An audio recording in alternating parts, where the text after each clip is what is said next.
What is up, world? How's it going? It is a Thursday. Don't check the watch because it's not 7 p.m. Central. We changed that today. We got cooler, quicker, and more in the groove. How about that?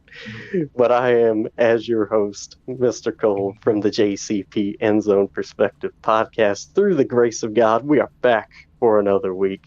And I could not be more excited. And as you know, I'm joined by my two co-hosts. First, the man, the myth, the legend.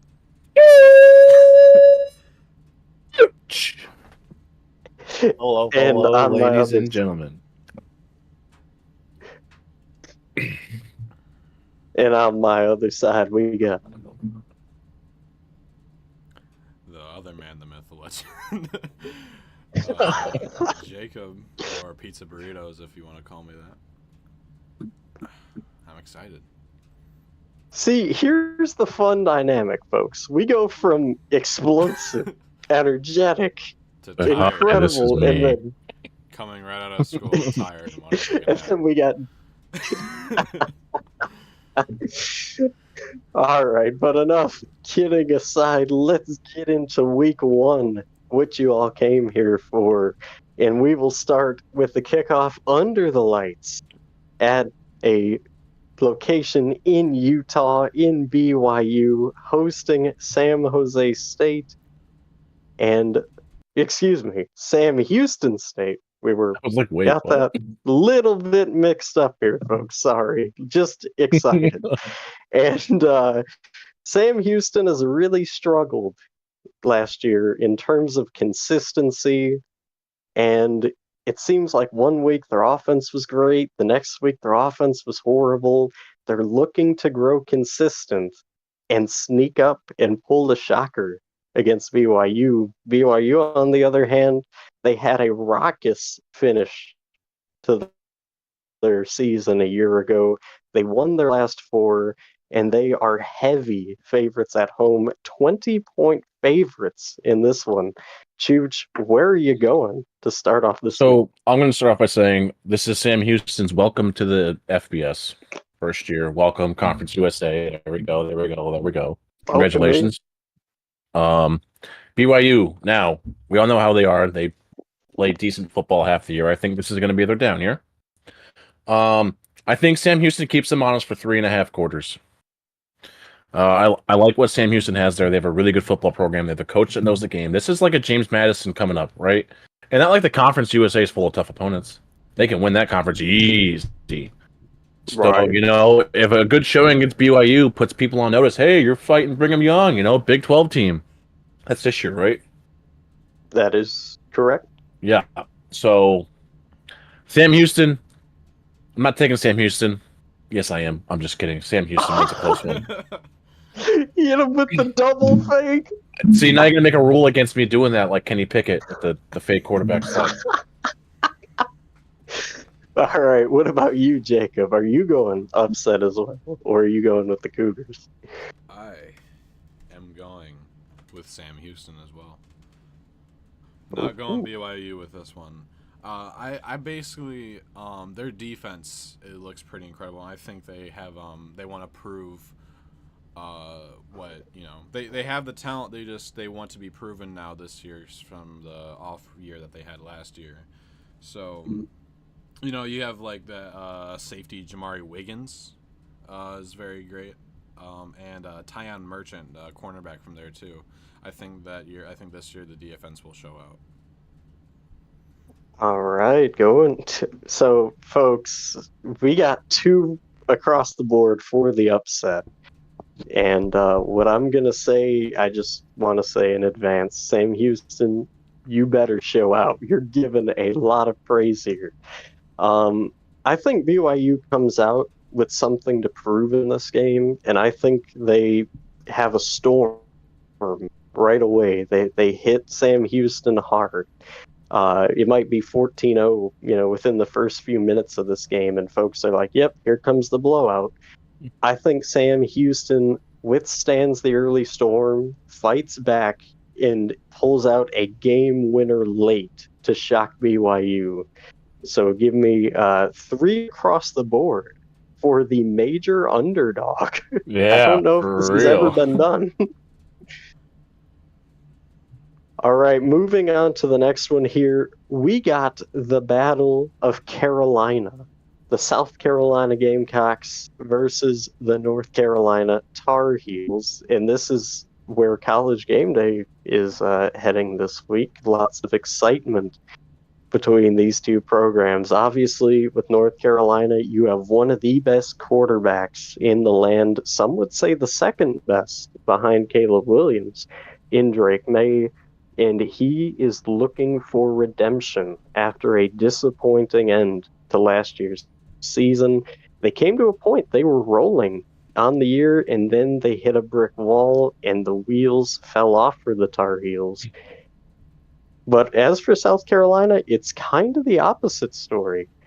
They've had some really rough patches at the beginning of the year, and then they found their footing. They beat Vanderbilt, they lost to Florida, and then they had one of the biggest shockers of last year's seasons absolutely dominating Tennessee. A lot of love for Shane Beamer and Spencer Rattler. This game is one of the most divided games on the list this week. North Carolina ultimately a 2.5 point favorite here in this game at Bank of America Stadium. Chooch, you get first crack. Where are you going? So first off, if you guys tuned in last year to the College Game Day show on Cole's Twitch, you would know that we were both very high on Beamer Ball at the end of the year. We were both very high on what this team had to offer, both very high on how this team was playing, and the guts of this team. I think that Florida loss was kind of a wake-up for them, and they kind of shot themselves in the foot against Notre Dame. Now, the problem is, I still question South Carolina's secondary. I still question Spencer Rattler's ability to start games good. Now, North Carolina's not the best team defensively. If they had a defense, they actually probably would have won every game they lost there. You know? True. But typical North Carolina, all this offense, no defense. So, but they have arguably the best passer in college football. The best passer in college football. Not the best quarterback, the best passer. I mean, Drake May's a very close second to Caleb Williams. So, at the end of the day, I really think that North Carolina edges this one out. I think South Carolina kind of like, hey, we're going to bring tempo, and then that fades instantly. Drake May gets hot, and this is going to be a this is going to be a shootout at Tar Heel State down in Charlotte there. So I'm taking the Heels by 5. Ooh, Tar Heels by 5. All right, what about you, Jacob? You were talking about the UNC defense. I'm pretty sure. I'm taking UNC on this one. And also, I'm going to highlight some of the defensive players on there. You got, the defense is just good with Kendrick Bigley Jones on the D line. I think he's a very good prospect, and Derek Allen, defensive back. Also, the cornerback room is also going to get some love with DeAndre Boykins too. So I think that defense is the same thing with the last reason is that they're going to show out and put a stop to South Carolina. All right, so we got 2 Tar Heels so far, and I gotta quote Lee Corso here and say, not so fast, these two. I'm gonna go South Carolina wins this game, and I think the reason why they win, they're more developed, they're believing in their team. Shane Beamer's got these boys playing right.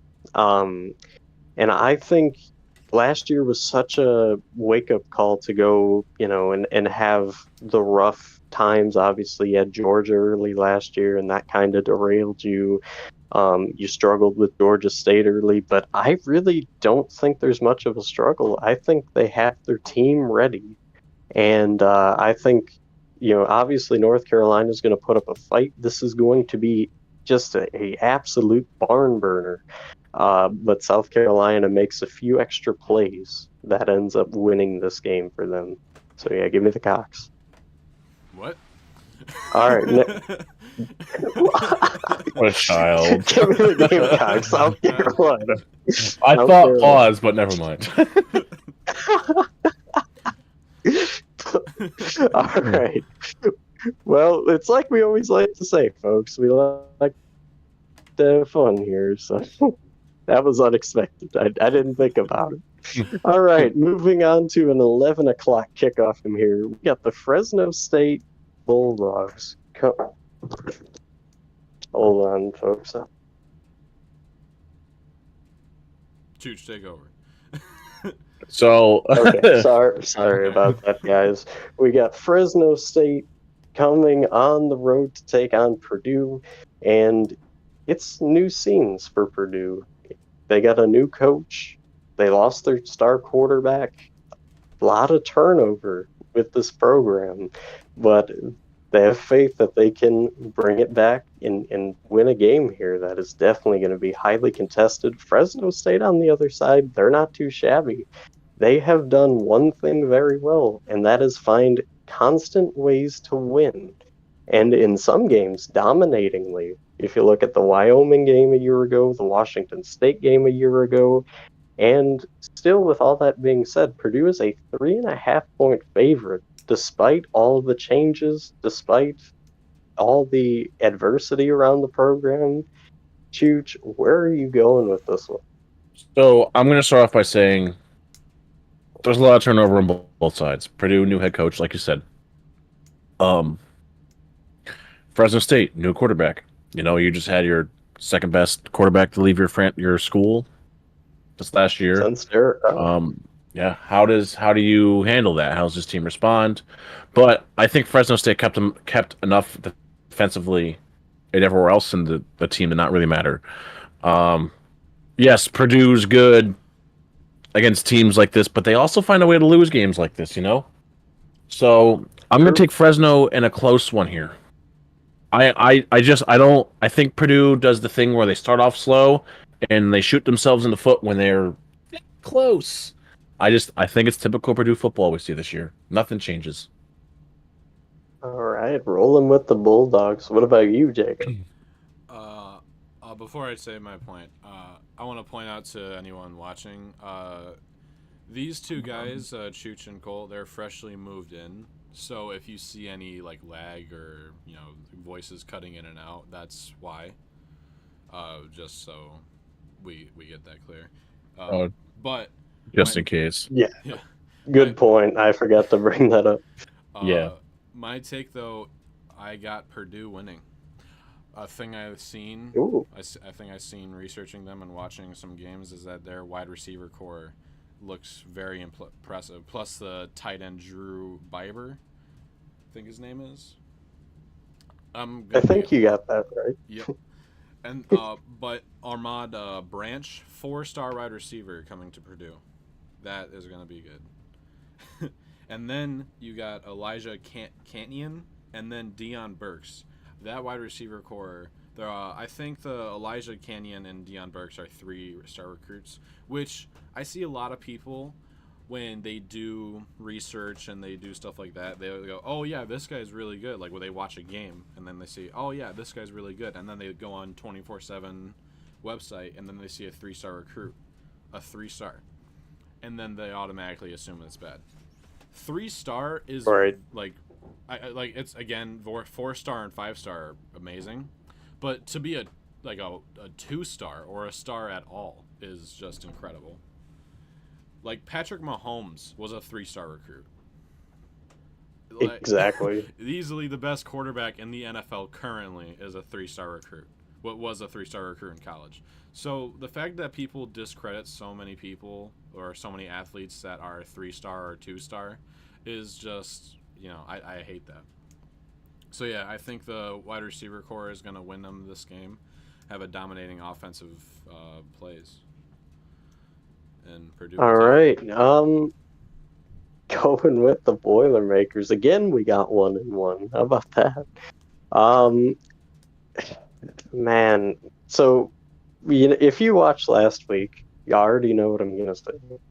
Pizza, for God knows what reason, he takes my notes. I don't know why. I was gonna bring up the wide receivers, and he just completely stole. Okay.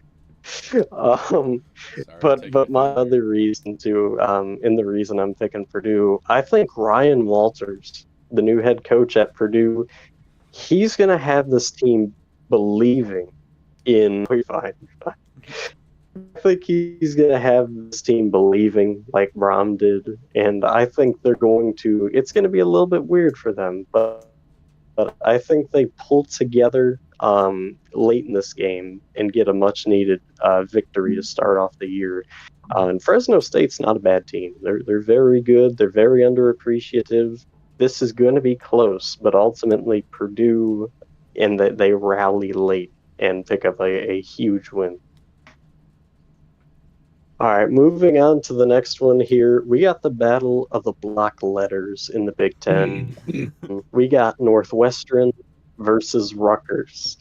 And if you've been following at all, which it's not very hard to do, Northwestern's head coach fired just a few weeks before this game. So the program last year was not very good, but then you add on a fired coach, and that's got to be either for some teams a wake up call and a hey, let's get going and let's raise hell this year, or we're screwed, we don't have a chance. Um, and it's in complete disarray. Rutgers, on the other hand, they've had some promise last year. They showed some flashes, and they're definitely looking to build upon it. They have Northwestern at the perfect time, ideally, to beat them. Chooch, will they beat them? That's the question.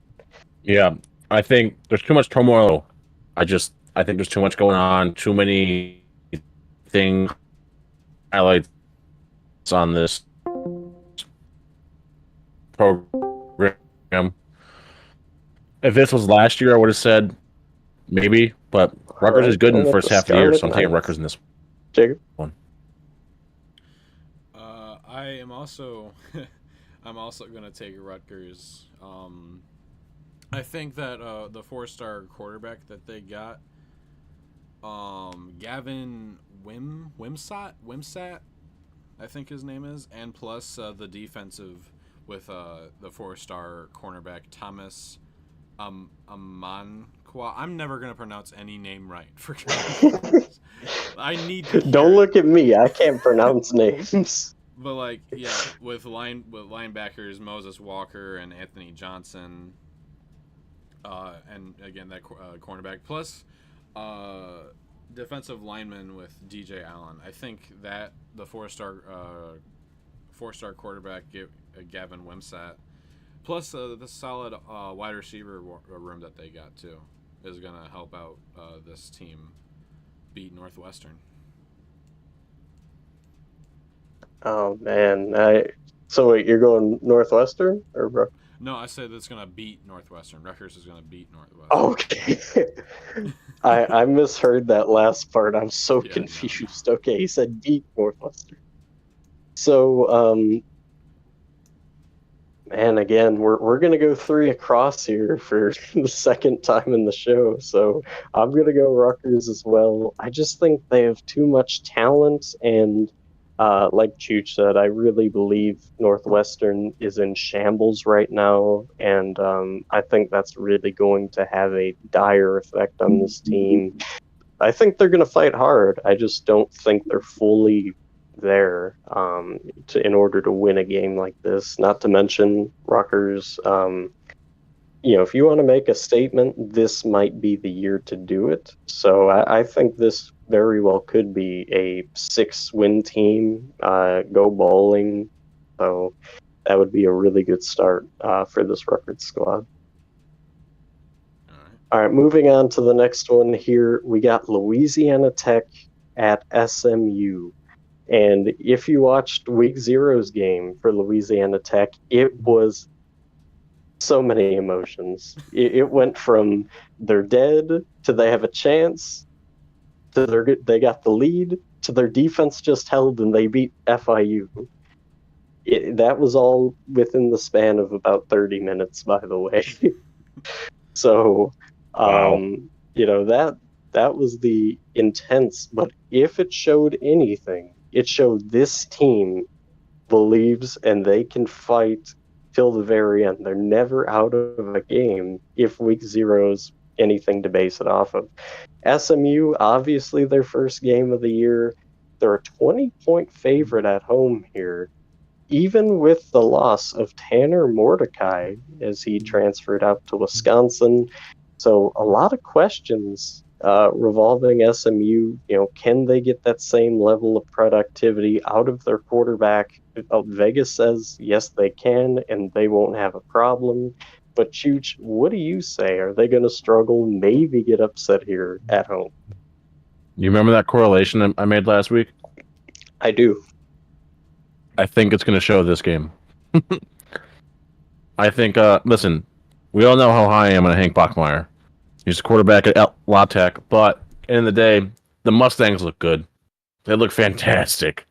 I've been watching a lot of videos, and they look really good. I'm going SMU here, but a close one. I think this rivalry is too, it's too good to let it be a bad game. And you had me there too. You had me on the heartstrings. I'm thinking, oh, he's going La Tech, and he just pulls the dagger. Going with the Mustangs. Jacob. I am agreeing. No, I'm not. I'm going Louisiana Tech. Or La Tech, yes. I think they patched a lot of the holes they made with from last year. Again, I don't think it'll be as close as like what it was, as close as their games were last year. They made a lot of solid improvements, signing a lot of like 3-star, 4-star people. I think, yeah, I got La Tech winning this game. It's going to be close. It'll definitely be close, but I'm saying from last year, it's not going to be as close as their games were, like by winning or losing. All right, good pick, good pick. I'm gonna go with Louisiana Tech as well, and I just think I'm a huge Brockmeyer supporter. I love him as a quarterback. I think he does so many things well when it comes to progressions and just the raw talent he has. So I think he is really going to get this offense rolling. I know last week against FIU they only scored 22, but I think this week they could score up to 40 at least against SMU's defense. I think it's going to be kind of a shootout to what we're normally used to with these teams because no defense is really that great. But yeah, I think Louisiana Tech pulls it out late in this one. It's going to be one of those games where it's like, it's just if you don't score if you don't score every drive, you're going to go down by one touchdown. Exactly. One possession defines this game. Yeah. No That's doubt. usually this rivalry, anyways. It's usually never a blowout. These are some of the most this rivalry. You can ask Cole. These are some of the most fun games to watch. Oh, These two teams, like they usually sell out in whatever stadium they're in, Louisiana or Texas, and they just something about these two teams. It's like one of the biggest out of Power 5 Power 5 conference games there is. Like this is just incredible with the show out that this game gets. It's actually a lot of fun, and I'm excited to see this game. Me too. Speaking of being excited to see, the Virginia Cavaliers travel on the road to good old Rocky Top to take on the Tennessee Vols. And let's just say Tennessee had a shocking year. They're usually quite disappointing. They usually go 7-5, 8-4, sometimes even worse than that. But last year, they shocked a lot of people, turned a lot of heads. They beat LSU mercilessly in Baton Rouge. They beat Alabama off of a field goal in Knoxville, and they ended off their season with a beating of Clemson in the Orange Bowl. Things are looking up for Rocky Top, but nobody is talking about Virginia. They have gotten completely backdoored. Nobody's believing in them. And usually, I'm not saying always, but usually when a team has nobody that cares about them, they are at their most dangerous. And what better to pull an upset than week 1 at the rival's home in front of a shocked fan base it would be quite the sight to see if Virginia could pull this one off. Chooch, will it happen, or will Josh Heupel have his guys ready in Tennessee roles? So I'm going to start off by saying, first of all, Virginia couldn't even do anything with Caleb Armstrong as their quarterback. Brennan Armstrong. Brennan Armstrong. Sorry, I want to say Caleb for some reason. I don't know why. Hey, I did it last week. I get it. I did it all last year too. So listen, as much as I love Charlottesville and how beautiful everything is there, and but Virginia's a basketball school. I'm sorry, Tennessee wins this one. Tennessee's got too much going on. There's too much talent on that team, and Heupel's got a good thing going. Hopefully, he can kind of keep the wheels on it a little bit longer this year. But yeah, I'm going Tennessee here. All right, going with the Vols. Jacob. I am also going with the Big T with Tennessee. I looked up how many the recruitings they did and the signing the transfers that they did. There are so many 4- and 5-star recruits. It's crazy how many 4- and 5-star recruits they got.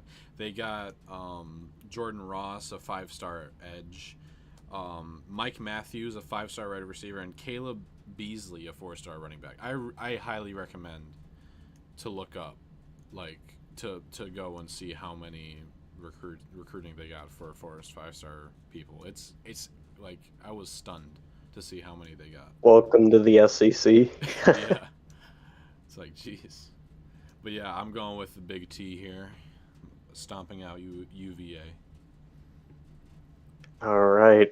I'm also going with these guys. I really love what Josh Heupel has done with the program. He has revived it. This fan base absolutely adores this team. Knoxville will be rocking. I honestly don't think this will be a game. It'll be halftime, and the score will be 45-0, or maybe 45-3. Tennessee very well could drop 80 points this game. I would not be surprised. So Tennessee huge in this game. Thanks for coming to Knoxville, but you're gonna leave with a massive L. Sorry, Virginia. Very short welcoming, and a very, very fast goodbye. Yes, and also I do want to mention. I know Joe Milton, obviously the new quarterback for Tennessee, and a lot of questions that people go, can he live up to Hendon Hooker's level? I think he can. We obviously will see more as the schedule progresses and you get into the bigger games. Alabama and Georgia and even Florida for Tennessee. That's a big game. So. We'll see more then, but I think for week one, there will be no issue against Virginia.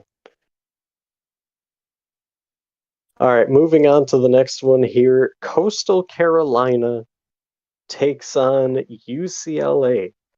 And Coastal Carolina, in the midst of quite a lot revolving their program. You had so much talk about will Grayson McCall leave. There were rumors he was going to go to Florida. There was rumors that he was going to Wisconsin. There was, a lot of talk about him going to a better program. He did not. He stuck it out. He's going to lead Coastal Carolina. However, their head coach ended up leaving. He went over to Liberty in what some would say a lateral move.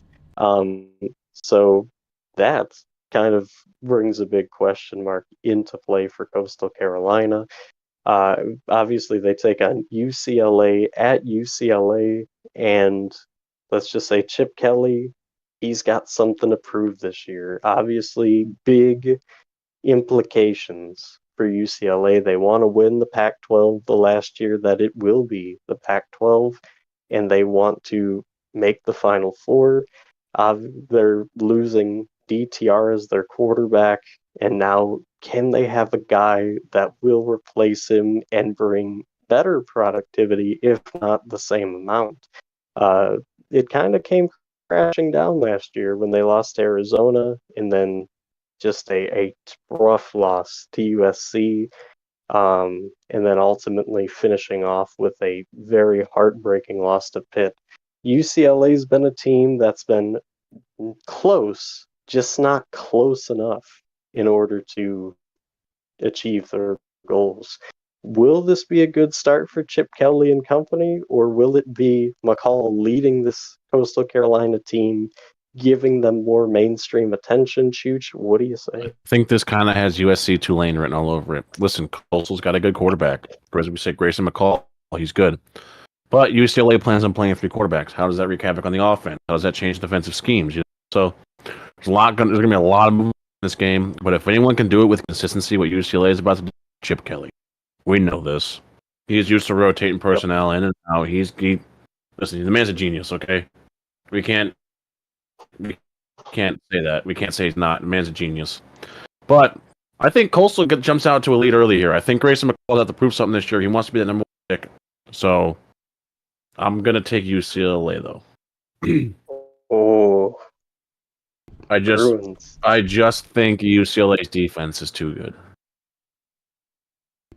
Well, we have another tiebreaker for Cole to choose because I'm going Coastal. Oh, Because Coastal, I think UCLA, their defense is good, but I also think Coastal's defense is good with the linebackers and D line, the Wyatt Gideon or whatever. Gideon, Yeah, yes. linebacker, and plus Matthew Skititano.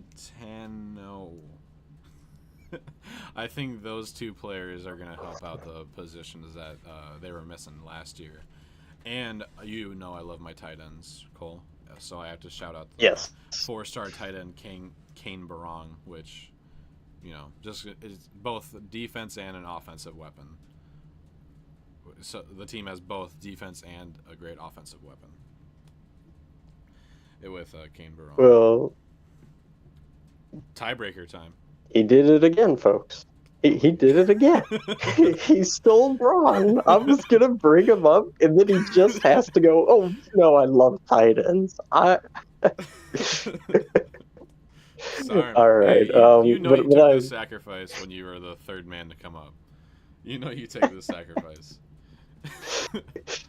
all right, but as I was gonna say, I think Braun and McCall are going to hook up much this game. I think he'll have 250 receiving yards here. This is going to be, you're almost kind of reminds you of the days of Oregon. A lot of points in terms of Chip Kelly, at least, a lot of points, closer game, but then something happens and UCLA pulls away. So give me UCLA in this game. Just the personnel flips, the quick set offense that he's instilled.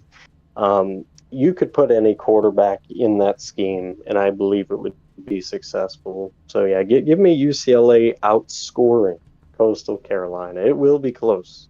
Coastal's going to put up a huge fight here, but ultimately UCLA pulls away late. I really, really want to know how anxious you are whenever I talk. Just please don't say what I'm gonna say. Please don't say who I'm gonna say. I'm telling you, I get I'm like, please don't mention them. It's every other team. All right, so now we'll move to a fun one here. Nevada at USC, and let's just say USC, a pretty good offensive showing in week 0 against San Jose State. They put up 56 points. However, the defense gave up 28 to San Jose State. Yeah. Yikes. You guys, I might have been a little bit off last week when I said the defense would propel them. They did not, but they did win. So, I got that part right. Caleb Williams obviously looking like himself, destroying defenses. The run game looked pretty well, and they spread the love all over to all different wide receivers. So it was fun to watch in that aspect. Now here comes Nevada, a team that has not been good for probably since Colin Kaepernick, if we're being realistic. But this is a new year. Anything is possible in a new year. USC is a 38-point favorite in this game, Chooch. Not a lot of life for the Wolfpack. Do you give them any shot to sneak in and pull the upset? What do you say? It wouldn't be Lincoln Riley versus a lesser team if there was no defense. With that being said, I think USC does what they did last week. Nevada hangs around for a bit, and then like, okay, get it over with. Let's put them away now, guys. And then they just, yeah, I'm going USC here. You know what I want to say, so I'll try and leave something for you to say. Jacob. I will not leave something for you to say. Man. Jacob. Hello? Are you nervous? Can you hear me? Oh. Hello. Hello? Having... There we Oh, go. there he is. I was talking with my mic on. I'm taking USC. Taking USC with this one. I think the D line will destroy the O line. I'm positive of it. It's bad. It's just bad. Bear Alexander, 4-star defensive lineman. I just all we can do is just hope and survive. Hope and pray that they survive this onslaught that they're gonna put on the quarterback. It's just gotta feel bad for them. Yeah. All right. USC winning. Yeah, we're gonna go 3 across the board. I'm gonna go with you there. Trojans big in this game. I think it's like Juge was saying. It's a little bit like last week. You know, Nevada might score a little bit, have some people going in the first quarter. Hey, you know, look at Nevada. Maybe they'll hang around, and then USC drops a lot of points. Caleb Williams is gonna have another really good day, and there won't be a struggle for Southern Cal. All right, moving on to the next one here. We got Boise State and Washington. Washington, for the first time since 2016, has a lot riding on this year. A lot of people expecting them to do big things, winning the Pac-12, maybe even a national championship in some people's eyes. Michael Penix returning, having 2 really top-tier wideouts in the nation, and not to mention the cornerback cores getting better every week. A lot of people have really zeroed in and said they're going to come back and start this year hot. But again, much like Virginia, nobody is talking about Boise State. Everybody's kind of looking past, already checked this game off, already said Washington's going to win. Chooch, you know as well as I do, that blue turf, I know it's not on the blue turf, but I'm saying that blue turf almost just travels with this team and sometimes lullabies other teams to a false sense of security. Will this be the case? Will there be a Bronco upset? This is a fun one, right? Penix Jr.'s back with Washington. Boise State travels well usually. But what does Boise State have? They played inconsistent last year at times. And I think Washington's the best team in the Pac. I think they're a sleeper team to win the Pac-12 this year. I'm not going to say the best team. I think they're a sleeper team to win it. I think there's a top 3 list out there, and it's them, Utah, Oregon, and USC, so top 4. But Washington, big time. I think Boise holds on for a bit, but then Washington's like, okay, pedal to the floor, let's go. Huskies.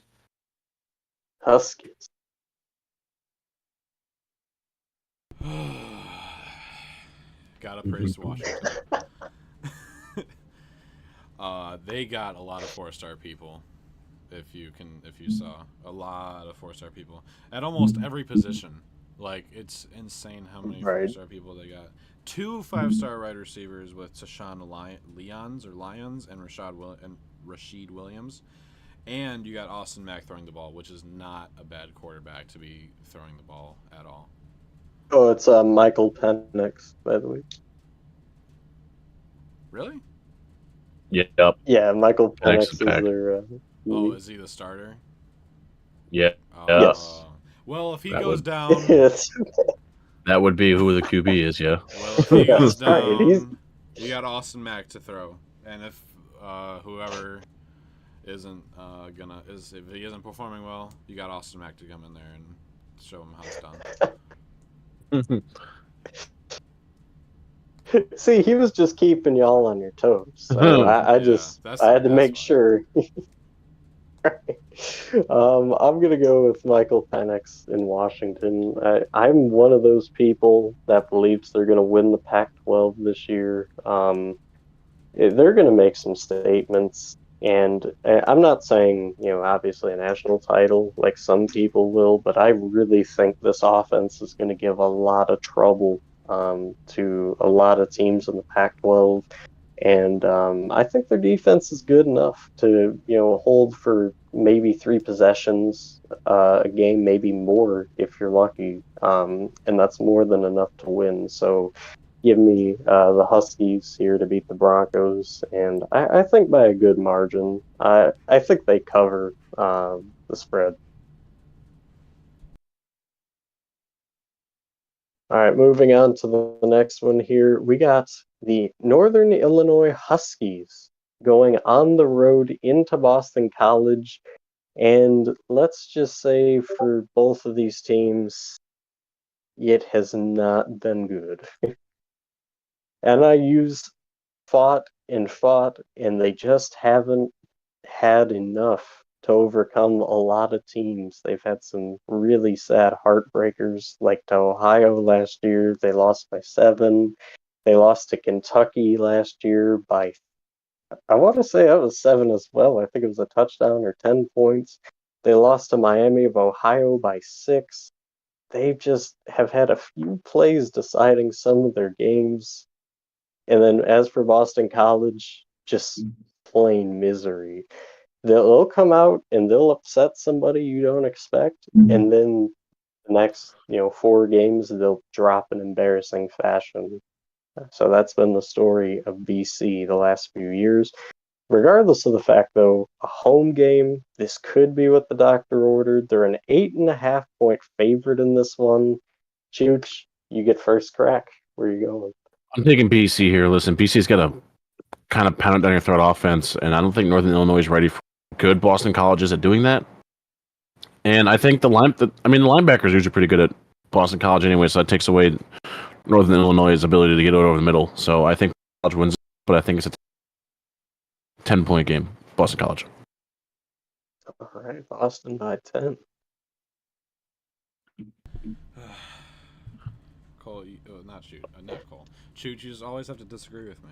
I don't get it. That's how it works. I'm taking I enjoy Northern. It. I am going to take Northern. All right. I just think they have a very solid offense at every position. I think running back, that position in college is almost a given. It's good to have a solid running back, and it's great to have a great running back, but I think they have a solid one over there. And I just think they have a lot of solid receivers, and I think that the offense is going to be just good enough to beat Boston College. I'm taking maybe a field goal win. Oh, yeah. Well, I've been agreeing with Jacob a lot on the show. This is weird. I'm going to go NIU as well. We always fight each other about stuff. We do. We're at each other's necks a lot. So, and the reason why I think Ricky Lombardi is going to be the difference in this game, the quarterback for NIU, I just think that, he's a redshirt senior.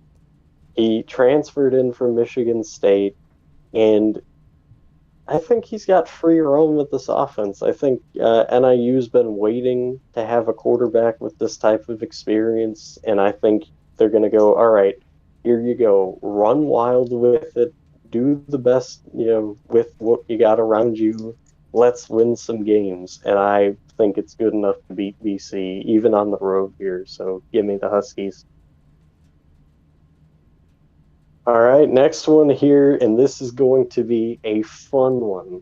The UTSA Roadrunners You know, the animal that goes meep meep in the cartoon.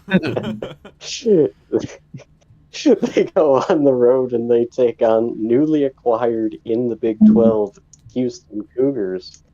And a lot is at stake in this game. UTSA, they've been on the come up in the last few years. They've been showing, and then they've had a big marquee game, and then the hype kind of dies, and they finish just outside the top 25. Normally, this is their chance to right the ship and pick up a huge win on the road, a statement victory for UTSA. But Houston is no slouch in their own right. They're pretty good. Chooch, where are you going in this one? So everyone remembers last year that they had this triple overtime thriller to begin the season. I think this game is a thriller, but I don't think it hits triple overtime. I don't think it hits overtime. I think Houston edges this one out, and UTSA is kind of stuck going, okay, so we're still not there yet, but we can still win the conference. So, our conference. Meanwhile, Houston's got to make a point, right? There's a big power grab up in the Big 12 this year. Who's going to run it after Texas? I mean, obviously it hasn't been Texas. I mean, Oklahoma's leaving too, but I mean they were down last year. So who takes over the division now? I mean, the conference after these two leave, and I think Houston's going to be like, "Hey, we can do it. You just got to give us a year or two, but watch how we play this game. We're going to show you how you handle these small teams." Houston. All right. Cougars. I will also go with Houston. I think. Oh, they finally agree. I know, right?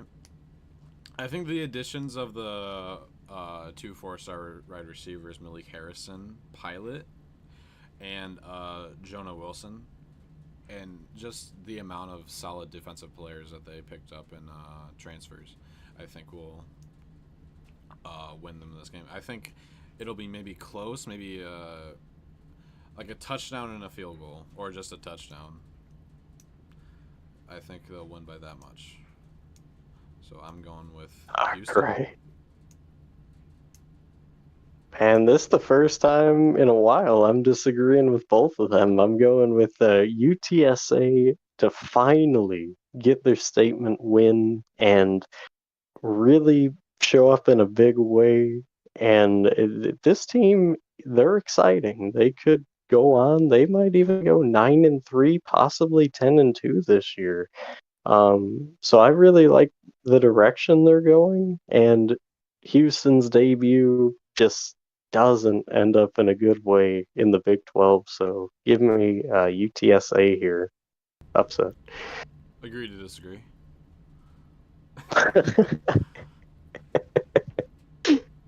All right, moving on to the next one here. A Battle of Iowa. Northern Iowa comes on the road to take on the Iowa State Cyclones. And most people look at this game and they go, well, obviously, Iowa State. I mean, there's no way they lose to Northern Iowa. Every time Iowa or Iowa State plays Northern Iowa, it's close. It's hard to explain, but this game is always close. And sometimes Northern Iowa even pulls up an upset against the better Iowa school. Chooch, you know this rivalry better than anybody. Does Northern Iowa ring the upset bell here? I think. Oh man. See, like I really want to pull the trigger on UNI, but I also really want to pull the trigger on Iowa State. I don't know who to pick here. I don't have faith in that Iowa State's offense. I don't think it's there yet. But also, UNI can somewhat flutter early in these games. I think it's close, but I think Iowa State wins it off a field goal. So I'm going Cyclones here. Trust me, I really want to pick UNI, but I can't see a reason right now. And like you said, these games, you and I just like, okay, we got this, but I can't with this one. I gotta go Iowa State. Something's telling me to go Cyclone. Trying to build off last week. All right, go. So, with like what Chooch said, it's kind of hard. They're both Iowa, and they're somewhat on like the same type of level. I kind of see it like the same. You know, I just see them as kind of like the same type of school. You know, they win some, they lose some. But I am going with you and I. Sorry to break that streak that we were having. The one of agreeing with The one Josh. The singular. Yeah. The one time Such streak. a long streak. But yeah, I'm taking you and I. The same. I think the same thing with you know, just it'll be close, but I'm going with different teams here. You and I taking this by maybe a field goal, or I wouldn't doubt if it was a safety, if they how much they won by. Okay. Man, we continue our agreeing cycle, so hey, that's continuing. Me and Cole have a real I'm gonna go with the streak, Panthers. Oh, just you wait. I'm gonna go with the Panthers as well. I think they close this one out late. It'll be an overtime winner for the Panthers over the Cyclones. So we all agree that it's gonna be like, you know, a field goal at most. Field Yeah, goal or safety. very, very tight. Yeah. All right, next game here, Texas Tech at Wyoming. And I actually had to double check the notes when I was making this. I was like, at Wyoming? Really? Texas Tech's going to travel out there? But no, it's correct. So Texas Tech is a 14-point favorite on the road. A lot of intrigue with Texas Tech here, thinking that they could potentially shake some heads and win the Big 12. They do have a track record of pulling off an upset against Texas occasionally, sometimes even TCU. A lot of people think the iron is hot for the Red Raiders. What do you guys think? Well, I'm going to tell you right now. Oh, wait, that's both teams. Well, I think the Red Raiders go in Big Sky Country, and I think they take one from Wyoming. I think Texas Tech's a little slow at first, but all in all, the year I say Texas Tech does good, they're going to do good this year. I think they actually win 8 games. So, Red Raiders. You know, now that you're rooting for them, I don't want to root for them anymore. You're going to learn something real quick. Oklahoma State and Texas Tech, usually if they're not playing any of the good teams, I'm going to pull for them. So I'm also going to agree with Texas Tech, unfortunately. Going to kick that streak back up with Chooch. But I just see them winning this game by, you know, I don't really think it's close either. I see them winning by 3 touchdowns maybe.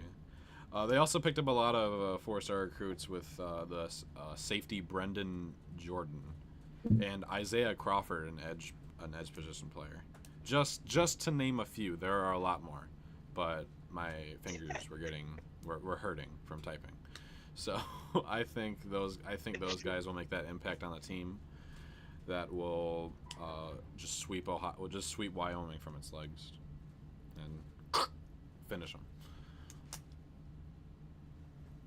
All right, going with the Red Raiders. I'm also going Texas Tech with you guys. I just think that this offense is too explosive for Wyoming to keep up. So I believe Texas Tech is going to have no trouble. They'll take this game by 20 plus. This will be a snooze fest. Mm-hmm. All right, we got agree Toledo at Illinois. I know, right? Now we're on the agreement bus. Toledo at Illinois, and let's just say the Fighting Illini are turning it around bit by bit. Brett Bielema's doing a pretty good job in finally giving the Illini faithful something to hope for. But then in comes Toledo, a team that is always competitive in the MAC. They usually pull out at least one upset to where not a lot of people expected. Last year's was Liberty when they ended up beating them at home and ended up beating Hugh Freeze in that final game of the year. Ultimately, Vegas says Illinois is a 9.5-point favorite, and they say not a lot of scoring here. The over-under is set at 46. Chooch, where are you rolling on this? So listen, Illinois succeeding is good for, I think, that whole conference. But Toledo plays too good a football too consistently. And that's what wins Toledo this game. I'm going with the Rockets. I'm also going to continue the streak. Go with Toledo. Toledo's gonna win. They if you haven't seen, picked up transfer players. Travion Ford, a 4-star edge. That is gonna help out with the somewhat. I'm not gonna say bad, but they could have been a lot better defensive line. And they signed a lot of players that just they overall needed from last year, and just a lot of solid guys on Toledo. So I'm taking Toledo. All right, going with the Rocket Men too so far. I'm gonna turn my camera off. Well, I'll still talk, but just 1 second. I'm also gonna go with Toledo here. I think that Illinois, this is kind of that point to where they come in and they just don't have it all together yet, and I think Toledo's gonna catch them almost sleepwalking. I think Illinois kind of looks at this game and goes, "Oh well, it's just another unnamed opponent from the MAC, and we're looking forward to bigger, better matchups in the Big Ten." So, they're going to have an interesting game plan, but I just think ultimately Toledo, the heart, the tenacity, ends up winning the day here.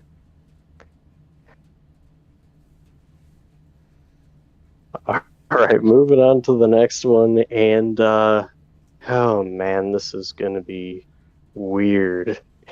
CBS covering the Big Ten now, and this is their first game, so it's gonna go something like, "Hello, everyone. This is Brad Nessler with Gary Danielson here at Baton Rouge, Louisiana." Wait a minute, this isn't Louisiana. What? A little cold up here. From Tuscaloosa, Alabama. Wait, this isn't Tuscaloosa. What? Where is this? And then they're going to check the watch and go, "Oh, this is Bloomington, Indiana.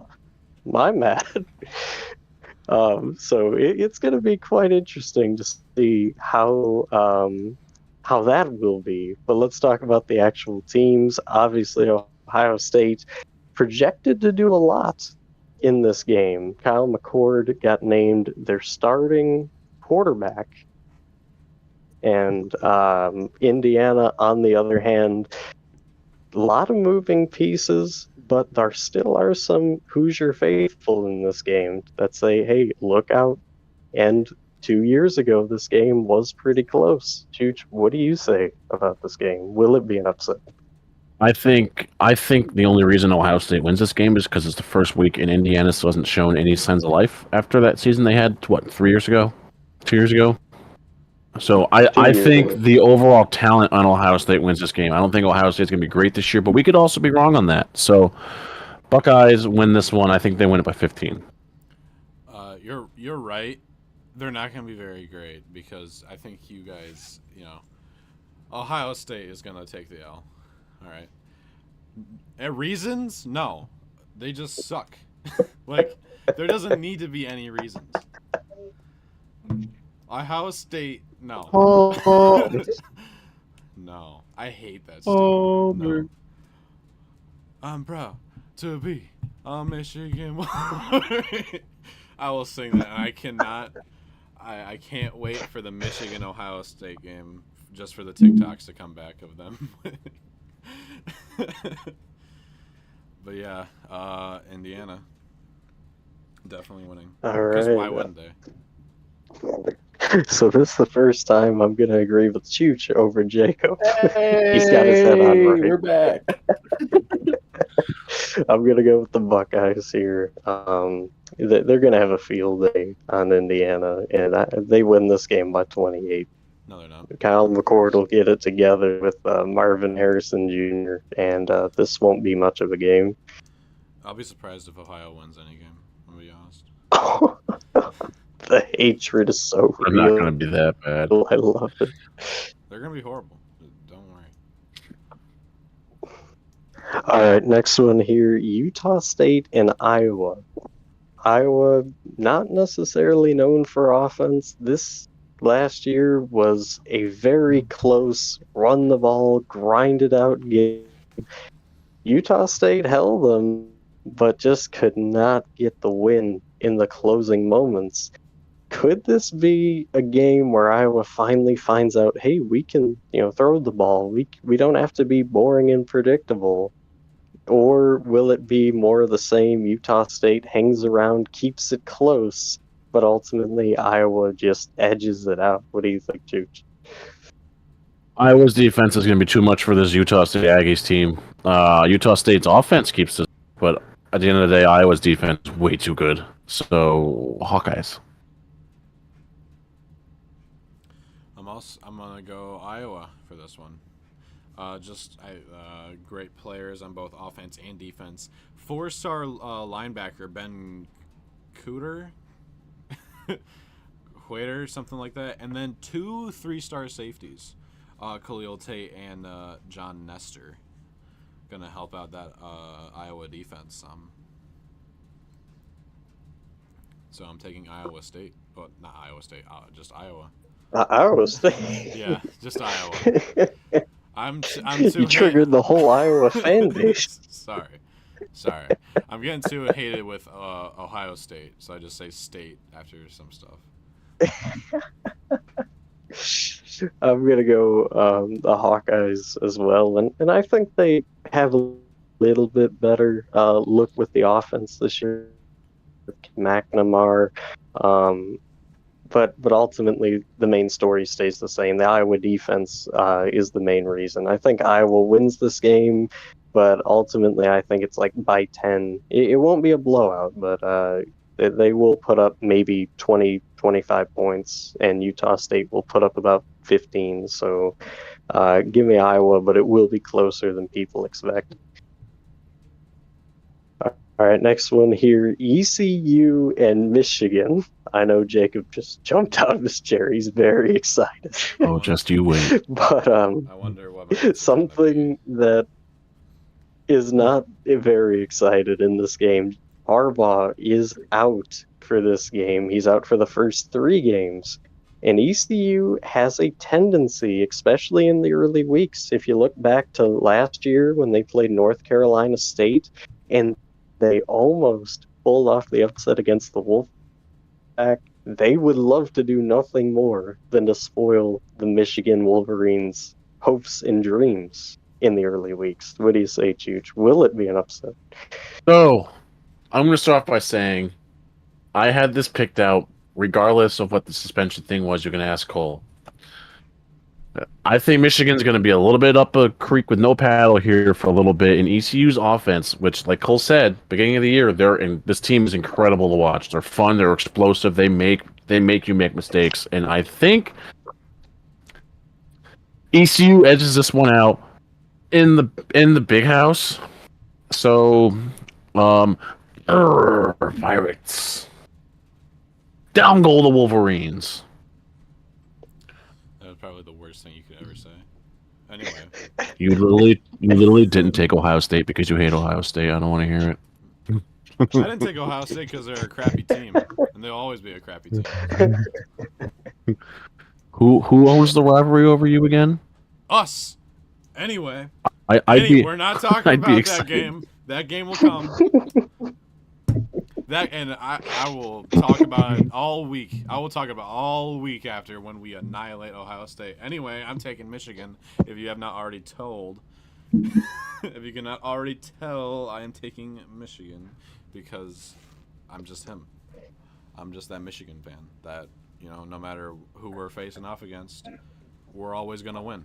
That's why they put that's why they put us number 2 on the top 25. We're just that good. And yeah, I don't need any other reason. Also, even though we don't have Harbaugh for 4 weeks, we're still gonna 3 win. weeks. 3 weeks. Okay, yeah, even better. We're still gonna win all of our games. We face nobodies. Nobodies. I'm telling you. Careful saying ECU's a nobody. ECU will be All right.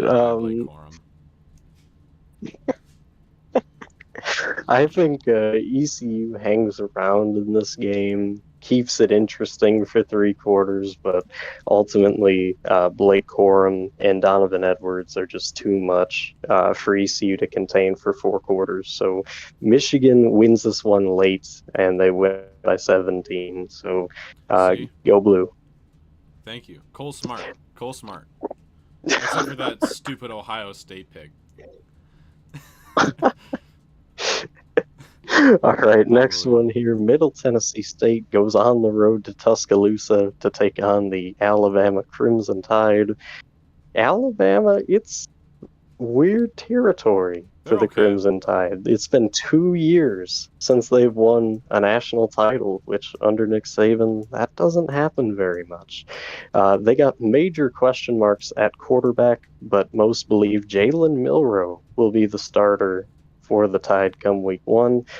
But beware, Middle Tennessee State, they beat Miami a year ago when nobody gave them a chance. They would love to do nothing more than to knock off the Crimson Tide in Tuscaloosa. Will it happen? Well, I wish it would, but you and I both know when Nick Saban says murder ball, he means murder ball. And murder ball against an SEC team is really tough to play against. I think Nick Saban runs it down this team's throat, and it's going to be ugly. Bama, big time. I'm also gonna take Bama, and like what you just said, murder ball. Like murder ball, they don't mean we'll run it every play. They mean we will murder you with a football. We will run it down your throat, and we will not stop until we're up by 70 points. So, like, I know Bama isn't as good as what they were a couple years ago, but they're still Bama. Bama's still Bama no matter who their coach is. You know, just the people there are freaking... They're built on football. They were born by a football. Their father was a football. Bama's Bama. Their father was a footballer. I was not expecting They were that. born with We a don't. We don't predate these, by the way. We don't do like line reads or anything before the show. This is all organic. This is great. But yeah, I'm gonna go with you guys. Alabama, they're gonna come in, and honestly, I think Middle Tennessee State scores first. I think they score a touchdown first, and then just the unrelenting Alabama, like Cheech put it, murder ball, running it down their throats, and occasionally getting some dink and dunk passes in with Milroe. Yeah, Alabama's going to win this game, and I wouldn't be shocked if they put up 60 points here. So, yeah, give me the Tide. I think Bama is gonna be like, let's let them have fun. Let's let them take a picture. First drive, let's have them do a little cute celebration, and then not anymore. Destruction. Yeah, just It's like overall, Mortal Kombat.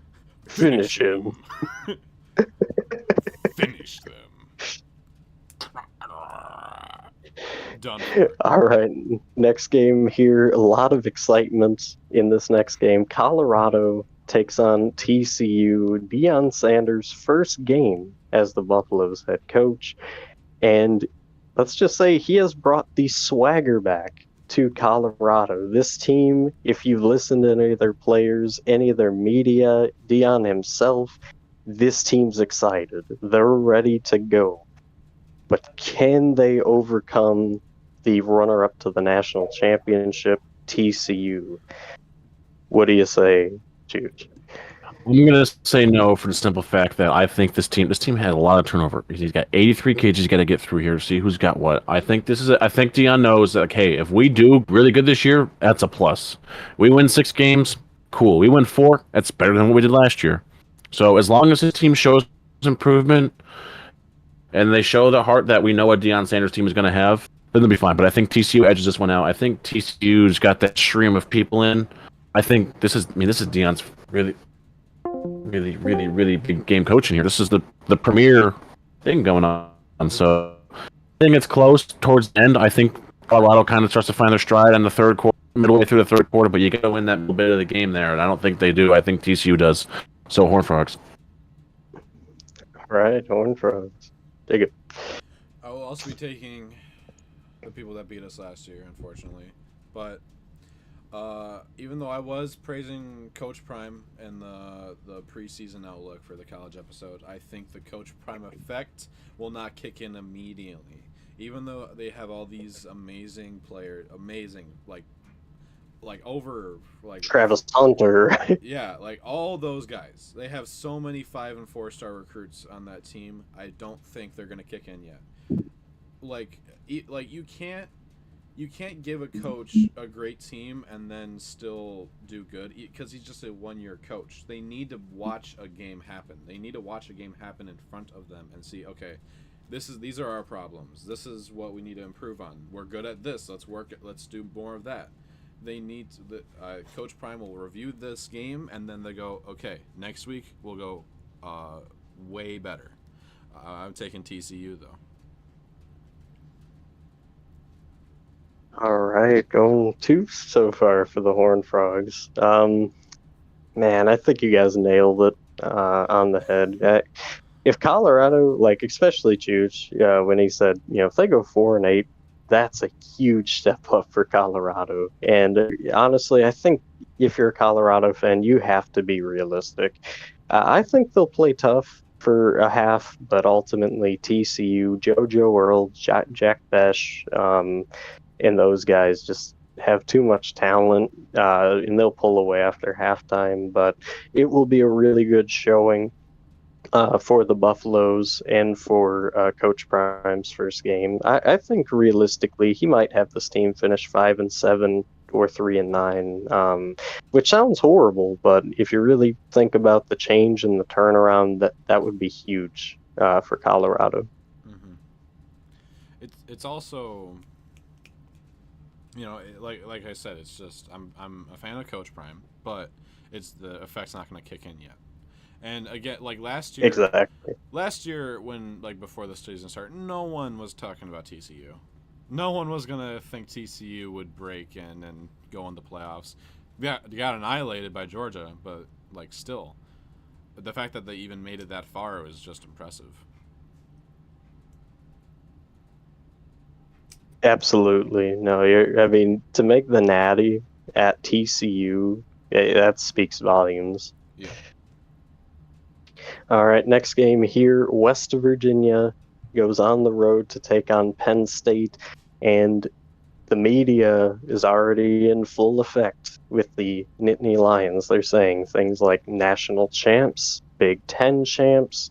They're going to beat Michigan and Ohio State this year. No, James Franklin is finally going to win multiple big games. But then there's little old West Virginia, who has been getting no publicity, no talks, has been working in the shadows with Neil Brown. Recruits, he was the guy who was recruiting these people in. And bit by bit, they're sneaking up on Penn State. Now, you might be thinking to yourself, okay, there's no way West Virginia has a prayer. I want you to remember, there was a season not too long ago in 2020 where Illinois was absolutely horrible, and they went into Happy Valley and upset Penn State. I'm just saying, it has happened before. James Franklin has had massive blunders before. Could there be an upset for the Mountaineers? What do you think, Drew? No. I think Drew Aller comes in here with Penn. Listen, this kid's got a rocket arm. You're going to love watching this kid play football. I think Penn State needs a guy like this. I think it's a change for them to actually having a kid with a rocket arm. So I think this fits James Franklin's style better.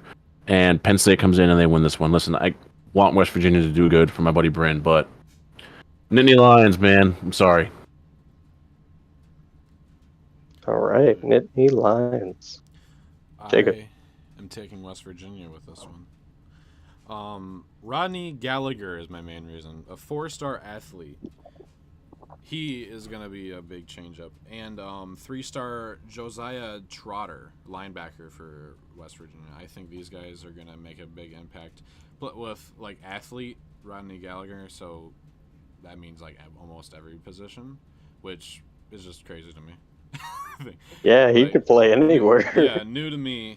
I'm more of a NFL fan, and you know the plus.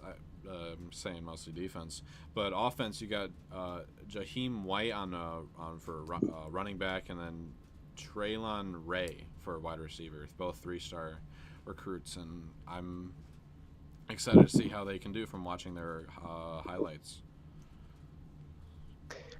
All right, going with the Mountaineers on the road. I'm also gonna go with West Virginia here. Listen, I don't like James Franklin. It's not a secret. He blows games that he should not. As a matter of fact, when LSU was looking for their coach and he was brought up, I was like, please no, we'll never win another big game again. Um, and not to mention, early weeks, he struggled. I mean, we've seen this a few years ago when he played Purdue and he barely eked it out with talent when he should have killed Purdue. I don't think much changes here. I think West Virginia catches him off guard and they pull off a sneaky upset on the road there, and Happy Valley will turn unhappy Valley. Oh no. And people talk about they're going to beat Michigan and Ohio State. Get the heck out I of see here. Ohio State. I see them beating Ohio State. Of course you do. Not Of Michigan. Well, I course mean, you he do. sees everyone beating Ohio State. He sees the West Texas High School of the Blind beating Ohio State because he's blinded by so much hate. Hey, it's not hate. It's not hate coming from nowhere. It's It's- hate. It's hate coming from deep it's- inside it's- me. Listen, I hate Alabama more than most people, but I still am going to pick them if they're going to win the game. I'm not. Exactly. You guys are weird. All We're right, honest. next game here, we got Clemson at Duke. This game is another game to where people just kind of already assume Clemson's going to win. They got Cade Kublik.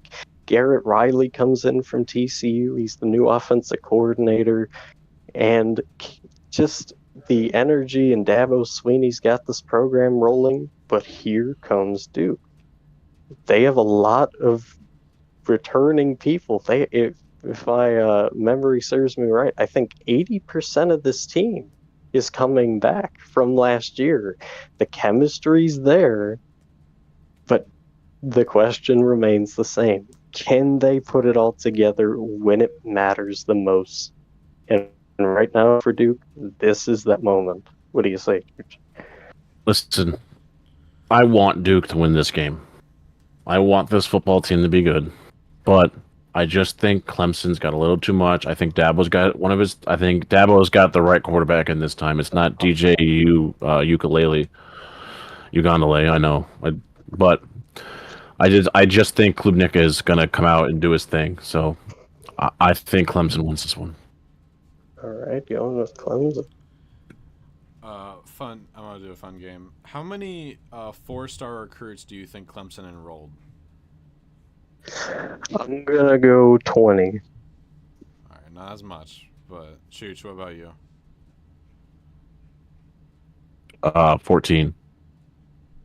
You know the answer. Dang it! All right, it's 14, which is insane. Did you know beforehand? Yeah. Dang it! And they also got a 5-star D lineman, Vic Burley. A 5-star recruit enrolled is pretty crazy. On the D line too. I love watching D linemen. I pay attention to them a lot. Aiden Hutchinson burned that inside of me, so that's probably why. Just to pay attention to D line, and TJ Parker on the D line, and Peter Woods on the D line too. 3 amazing D linemen, yes, and Christopher Vazana, a 4-star quarterback. I think this is going to be an amazing team this year. I think people should look out for Clemson more than they already kind of do. I think people are sleeping on Clemson a little bit just because they haven't had that much overall like great success in the like past couple years, but I think they can make a pretty big comeback or a pretty big bounce back into the top, like a top 10 out of the 25. All right, going. So we got two Clemson Tigers. No love for Duke, but that's changing. I'm going with Duke in this game, and let me tell you why. Because, like I mentioned, they got so many returning players. I don't know how people are checking this game off and going, "Yep, Clemson next game." Duke is ready to prove something this year. And I think they could hang around and maybe even make the ACC title game. They're going to be exciting this year. Um, and I think it all starts and ends at the quarterback position with Duke. I mean, of course, the old line is going to gel. They've been there, for a while. I think they only have one new offensive lineman joining the fray. But then, if you look at Duke's quarterback, who has been changing the narrative since Daniel Jones, he was their last really, eye-popping quarterback that they had, Riley Leonard. Remember this name. He's going to give Dabo and company a very tough game and end up pulling this one out late. Give me Duke. Upset. And now to the game that everybody's been waiting for.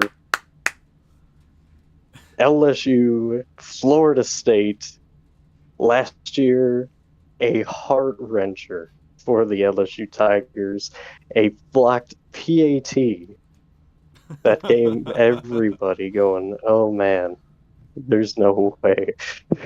And let's just say I was not very happy on that day. Yeah. So then you fast forward a year, and the stakes, they're pretty much the same, but the talent changes drastically. LSU is deep at every position. Brian Kelly has done a tremendous job of answering the questions revolving things like the depth. What's it going to take to be great in the SEC? Could this team win a natty? But don't disrespect the Noles of Florida State. Jordan Travis comes back for another year, and he is electric as a quarterback. The defense, they are pretty good too. Jared Verse leading the charge on that side of the ball. And the key matchups, really, you got Jaden Daniels versus Jordan Travis. You got Jared Verse versus Harold Perkins. And then you got the battle of the offensive line, which many would say it's who has the upper edge in that battle. Chooch, we've been waiting forever for this game. Where are you going? So, for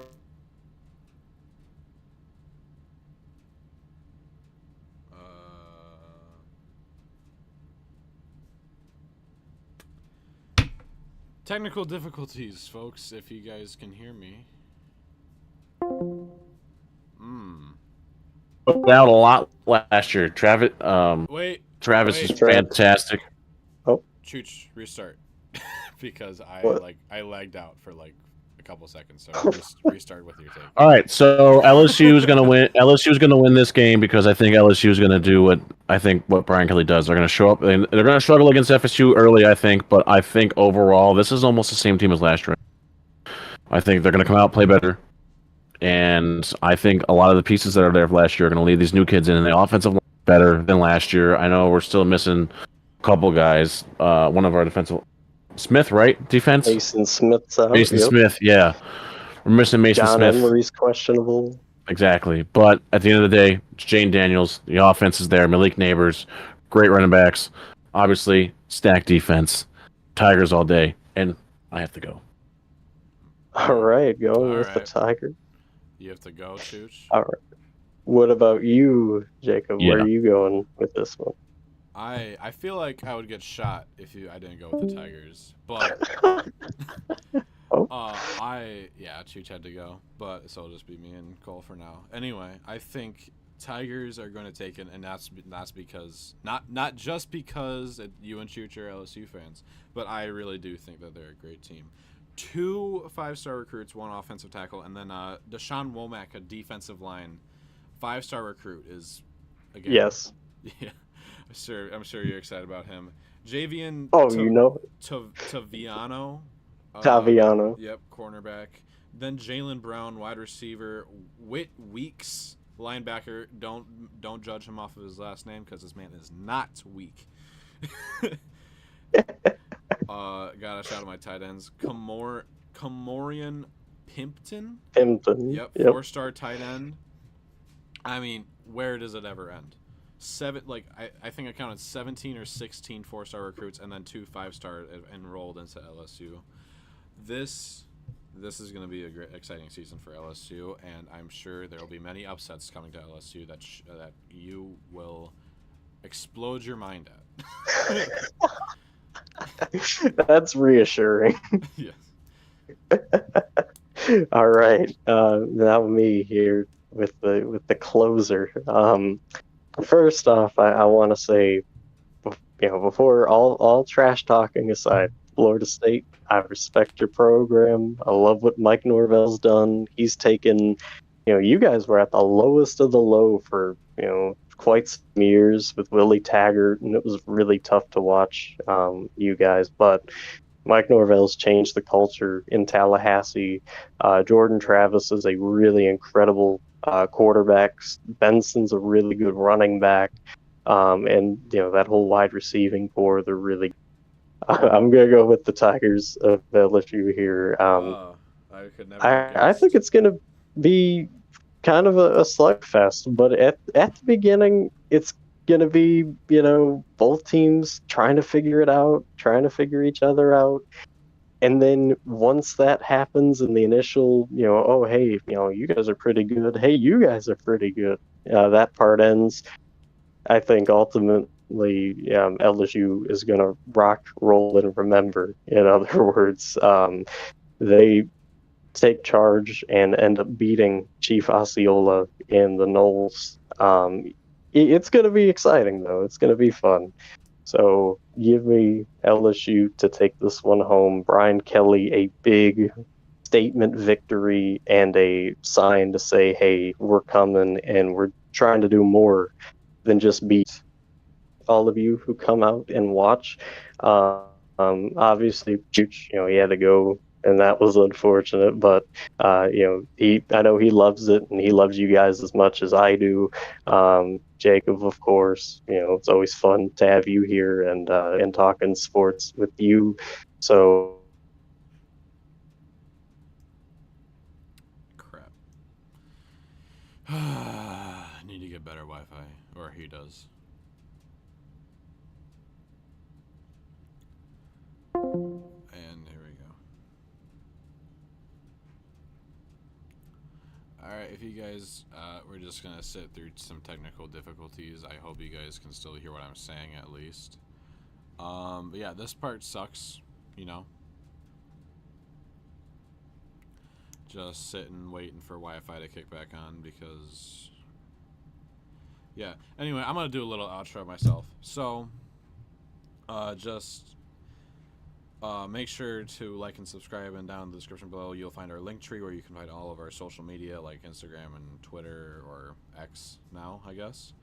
And I hope all of us has a great day, and that this is Jay from JCP, and we are out.